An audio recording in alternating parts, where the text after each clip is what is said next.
Foodies, welcome back to our channel pumpkins world. ఈరోజు నేను మీకు డిఫరెంట్ కైండ్ ఆఫ్ దోశ, దీని దోశ అనొచ్చు, ఉత్తప్పం అనొచ్చు, దిబ్బ రొట్టె అనొచ్చు, ఇంకా దీనికి ఎన్ని పేర్లైనా పెట్టుకోవచ్చు. కానీ హెల్దీయెస్ట్ దోశ అనమాట, ఈజీగా చేసుకోవచ్చు. ఇలాంటిది ఎవ్వరూ చాలా వరకు తినుంటారని నేను ఎక్స్పెక్ట్ చేస్తున్నాను.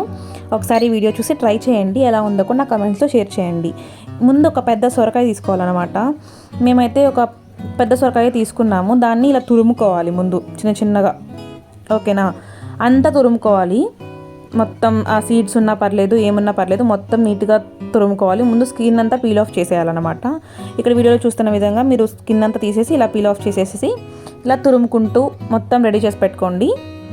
ఆ తర్వాత గిన్నెలో మనం తురుముకున్న ఆ క్వాంటిటీ అంతా 2 కప్పులు వేస్తున్నాను.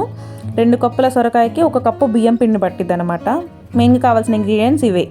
1 కప్పు బియ్యం పిండి వేసి గట్టిగా కొంచెం వాటర్ పోయకుండా, సొరకాయలోనే ఆల్రెడీ వాటర్ ఉండిద్ది కాబట్టి ఆ వాటర్తో కలుపుకోవాలి. కొంచెం జీలకర్ర కూడా యాడ్ చేయండి, కొంచెం సాల్ట్ కూడా యాడ్ చేయండి, కొంచెం పసుపు కూడా కలర్ కోసం. కలర్ ఉంటే కొంచెం ఈజీగా, కళ్ళకి ఇంపుగా బాగుంటుంది కదా, సో అలా అనమాట. ఇలా కలుపుకోవాలి ఒకరోజు. తర్వాత ఏం చేయాలంటే, ఇలా వాటర్ బాగా వచ్చేదాకా కలిపిన తర్వాత దీన్ని 8 అవర్స్ పులియబెట్టాలన్నమాట. ఒక నైట్ పులియబెట్టాలి. అప్పుడు మనకి తినేటప్పుడు కొంచెం పుల్లగా అట్లా టేస్టీగా ఉండిద్ది అనమాట. అండ్ ఆ టేస్ట్ని కూడా మీరు బాగా ఎంజాయ్ చేస్తారు.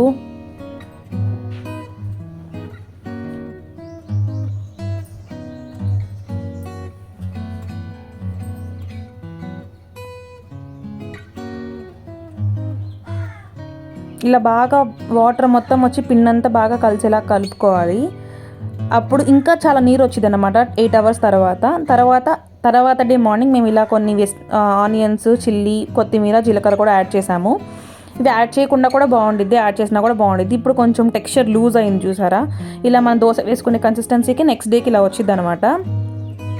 ఇంకా అంతే, బాగా కలిపేసుకొని పెనం పెట్టేసుకుని మనం ఇంకా దోశలు వేసుకోవటమే. కాకపోతే ఇవి పల్చటి దోశల్లాగా, పేపర్ దోశల్లాగా రావు, కొంచెం ఊతప్పంలాగా, దిబ్బ రొట్టెలాగా అలా వస్తాయి. కొంచెం పల్చగా వేసుకుంటేనే బాగుండిద్ది అనమాట. ఇప్పుడు సింపుల్గా స్టవ్ ఆన్ చేసి ప్యాన్ పెట్టుకోవాలి. ప్యాన్లో కొంచెం నూనె వేసుకోవాలన్నమాట. ఆ తర్వాత ఈ పిండి వేసుకుని లైట్గా కొంచెం పల్చగా సెట్ చేస్తే సరిపోయిద్ది. ఇక్కడ చూపిస్తున్న విధంగా ఫస్ట్ మూత పెట్టి ఒక 1 మినిట్ అలా ఉడకనివ్వాలి. మూత పెట్టకపోయినా ఉడికిద్ది, కానీ మూత పెడితే మొత్తం చక్కగా ఉడికిద్ది అనమాట.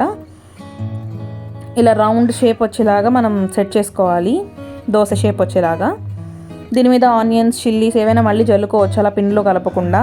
అప్పుడు ఊతప్పంలాగా ఎంజాయ్ చేయొచ్చు. అది ఇలా సైడ్న రెడ్డిష్ వచ్చేంత వరకు స్టవ్ మీద ఉడకనివ్వాలి.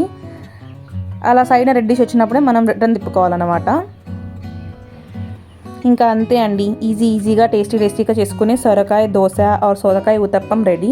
నేనైతే ఇక్కడ అల్లం చట్నీతో ఎంజాయ్ చేశాను. అండ్ ట్రై చేయండి, ఎలా వచ్చినా మా కమెంట్స్లో కూడా షేర్ చేయండి.